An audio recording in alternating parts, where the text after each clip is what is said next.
Hello viewers, आज हम start कर रहे हैं भारत का भौतिक स्वरूप। जैसा कि आप जानते हैं कि भारत विभिन्न स्थलाकृतियों वाला एक विशाल देश है। विशाल मतलब क्या होता है? विशाल मतलब होता है बड़ा, और स्थलाकृतियों वाला मतलब स्थल की आकृतियाँ, मतलब ज़मीन के अलग अलग प्रकार। तो हमारे देश में जो है ज़मीन के बहुत ही अलग अलग प्रकार हैं। कहीं पे पहाड़ पाए जाते हैं तो कहीं पे पठार। क्या क्या पाया जाता है हमारे देश में? पर्वत। पर्वत मतलब ऊंचे ऊंचे पहाड़। फिर मैदान जो प्लेन जगहें होती हैं। फिर मरुस्थल मतलब रेतीली जगहें। फिर पठार।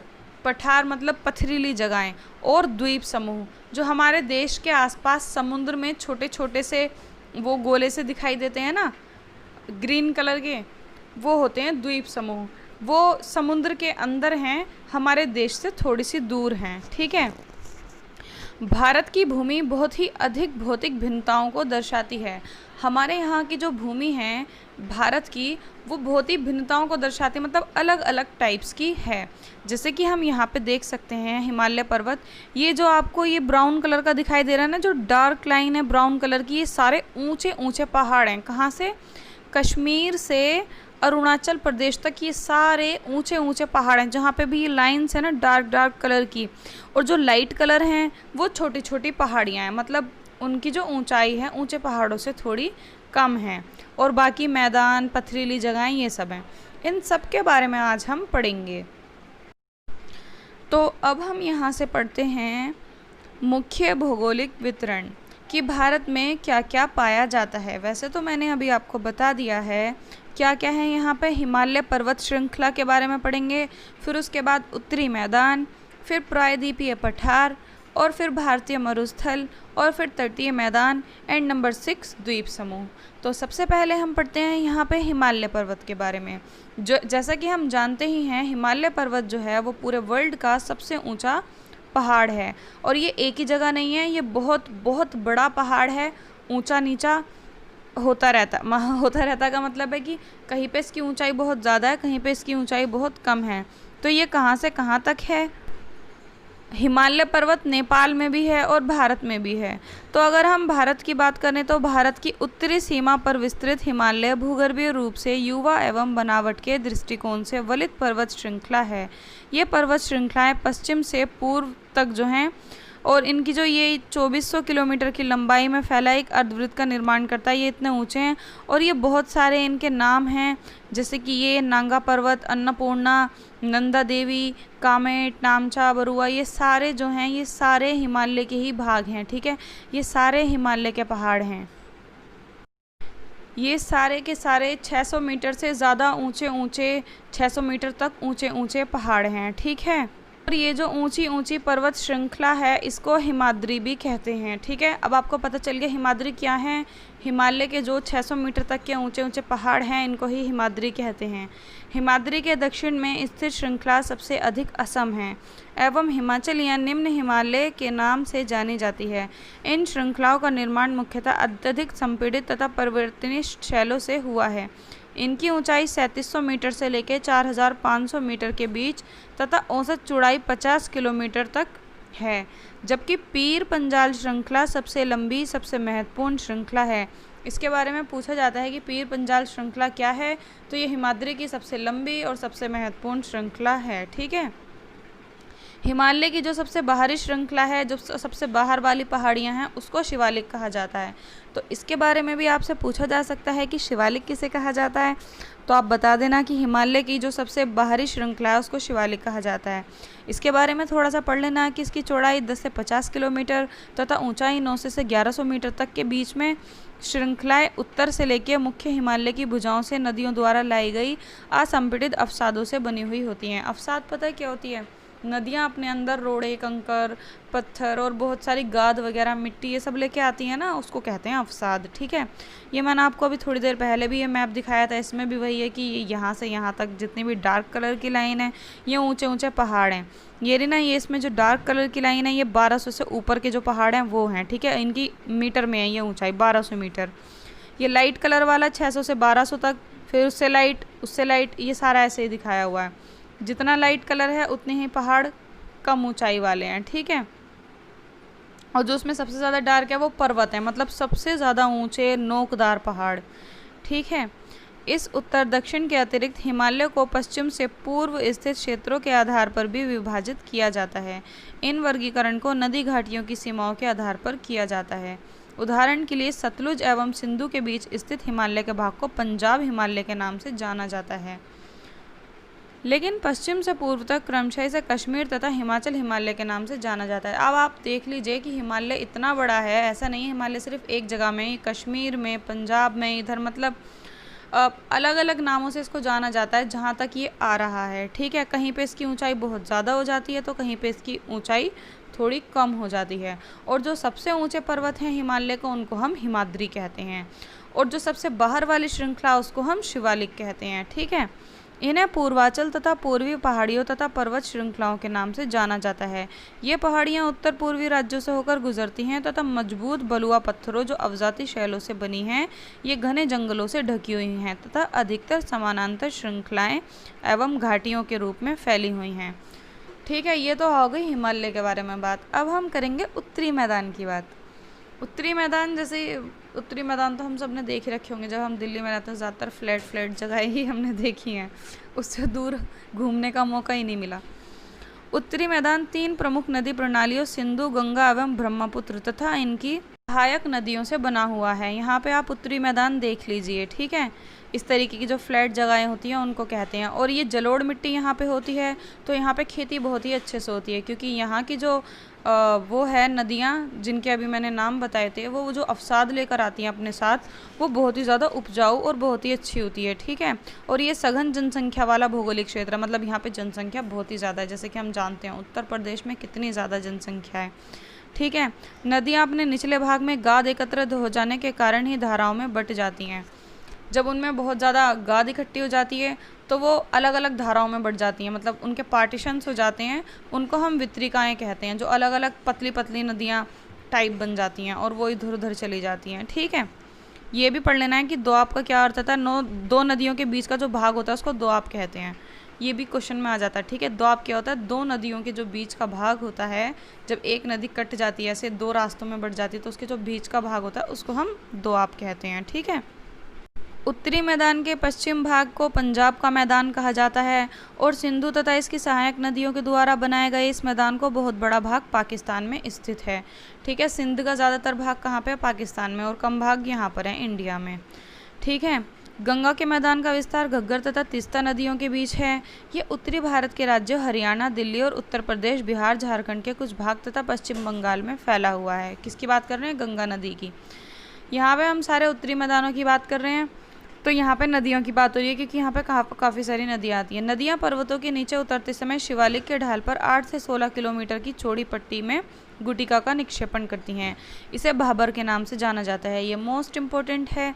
आपसे पूछा जाता है कि भाबर किसे कहते हैं, तो आप बता देना कि नदियाँ जब पर्वतों से नीचे निकलती हैं तो वहाँ पे शिवालिक के ढाल पे जो है 8 से 16 किलोमीटर एक चौड़ी पट्टी बना देती हैं, इसको भाबर कहा जाता है। ठीक है।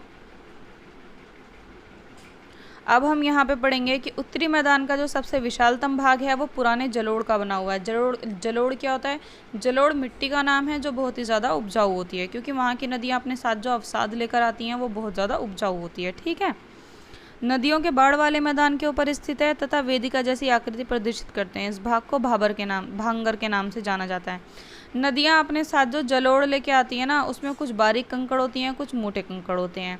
तो जो मोटे कंकड़ होते हैं, जो नई मिट्टी होती है, उसको तो हम कहते हैं देखिए, जो पुरानी मिट्टी होती है, पुरानी जलोढ़ होती है जिसमें मोटी कंकड़ होती हैं, ठीक है, और पुरानी मिट्टी होती है, उसको तो कहते हैं भांगर। और जो न्यू मिट्टी होती है ना, उसको कहते हैं खादर।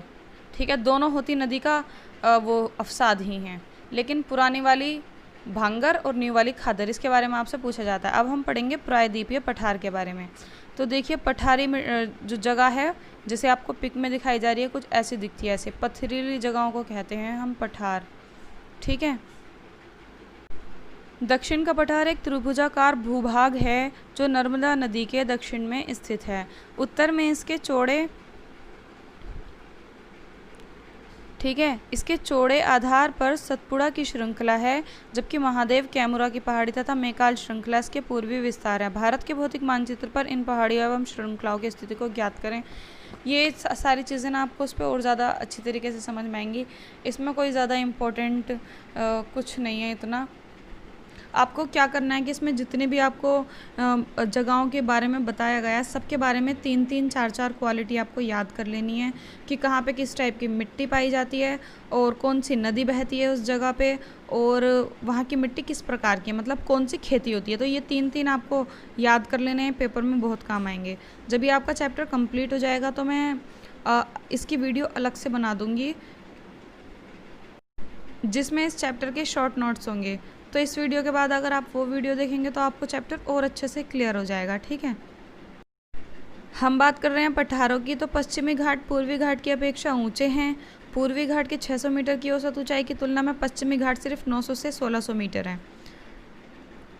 पूर्वी घाट का विस्तार महानदी घाटी से दक्षिण में नीलगिरी तक है और पूर्वी घाट का विस्तार सतत नहीं है। इसमें समझाने वाली कोई बात नहीं है, सारी पढ़ने या याद करने की बातें। इसमें समझाने का कुछ नहीं है कि कौन कितना ऊंचा है, कितना नीचा है, नदी कितनी चौड़ी है, कहाँ से निकलती है, सारी याद करने की चीज़ें। इसमें कोई इतनी समझाने वाली बात नहीं है।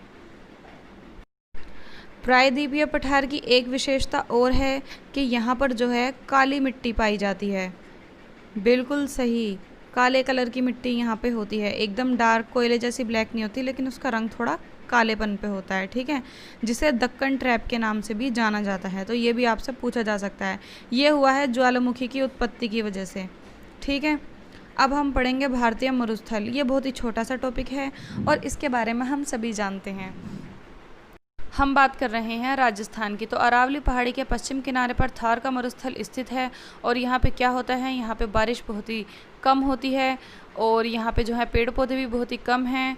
जब वर्षा ही नहीं होती, यहाँ की मिट्टी बिल्कुल भी अच्छी नहीं है और मिट्टी के नीचे जो है चूने की परत निकलती है, जिससे कि यहाँ की मिट्टी उपजाऊ बिल्कुल भी नहीं है।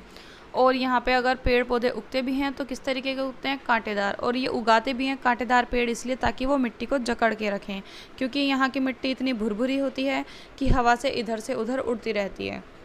जैसे कि यहाँ पे आपको अभी पिक में दिखाया जाएगा, ये इस तरीके का ये है भारतीय मरुस्थल। और इसका कुछ हिस्सा हल्का फुल्का ऐसे रेगिस्तानी हिस्सा पाकिस्तान में भी है। ठीक है, अब हम पढ़ेंगे तटीय मैदान के बारे में। तो प्रायद्वीपीय पठार के किनारों संकीर्ण तटीय पट्टियों का विस्तार है। ये पश्चिम में अरब सागर से लेकर पूर्व में बंगाल की खाड़ी तक स्थित हैं। कुछ ऐसा जैसा कि आपको अभी नीचे स्क्रॉल करके पिक में दिखाया जाएगा। विस्तृत मैदान चौड़ा एवं समतल है, मतलब बिल्कुल प्लेन। उत्तरी भाग में इसे उत्तरी सरकार कहा जाता है, जबकि दक्षिणी भाग में इसको कोरोमंडल तट के नाम से जाना जाता है। मतलब इसके अलग अलग नाम रखे हुए हैं। उत्तरी भाग में इसको उत्तरी सरकार और दक्षिणी भाग में इसको कोरोमंडल के नाम से जाना जाता है। ठीक है, और यहाँ से बड़ी बड़ी नदियाँ निकलती हैं, मतलब होते हुए गुजरती हैं। बड़ी बड़ी नदियों को हम महानदी कहते हैं।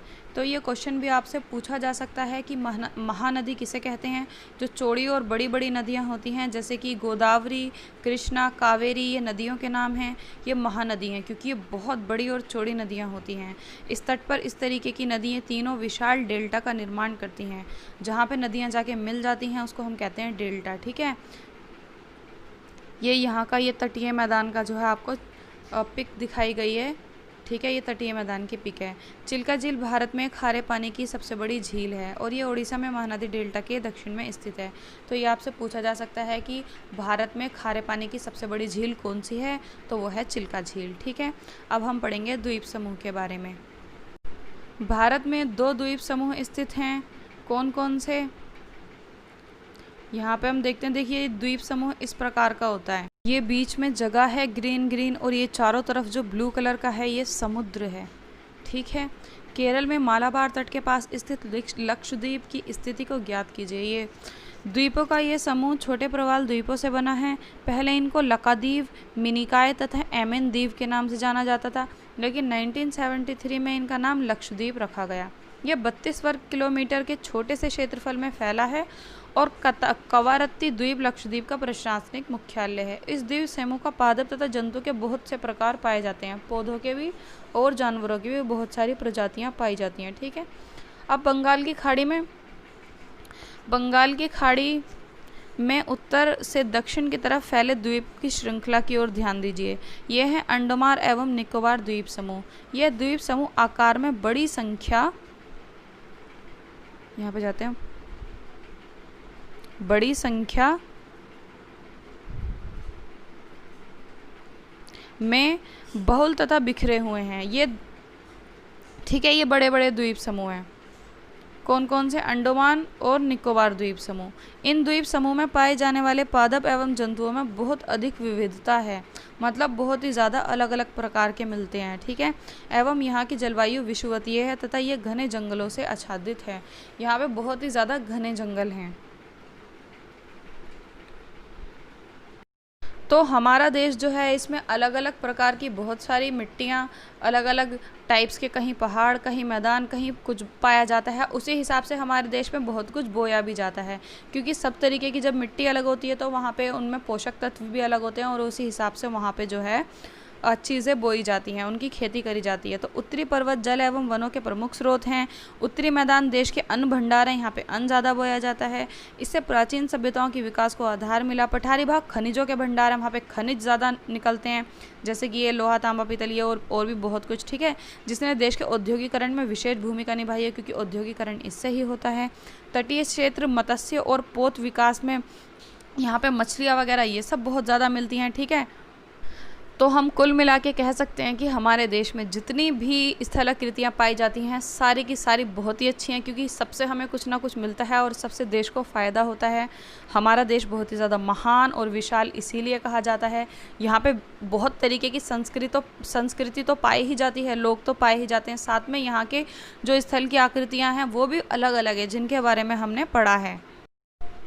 आपका चैप्टर फिनिश हो चुका है। और देखिए, वीडियो बनाने में बहुत मेहनत लगती है। सो प्लीज़, अगर आपको वीडियो अच्छी लगी हो तो वीडियो को लाइक करें, चैनल को सब्सक्राइब करें, अपने फ्रेंड्स के साथ शेयर करें और ये बेल आइकन दबाना बिल्कुल ना भूलें, क्योंकि मैं जो नए वीडियोज़ डालती हूँ उसका मैसेज आपको यूट्यूब पे मिल जाता है। मिलते हैं नेक्स्ट वीडियो में, तब तक के लिए बाय बाय।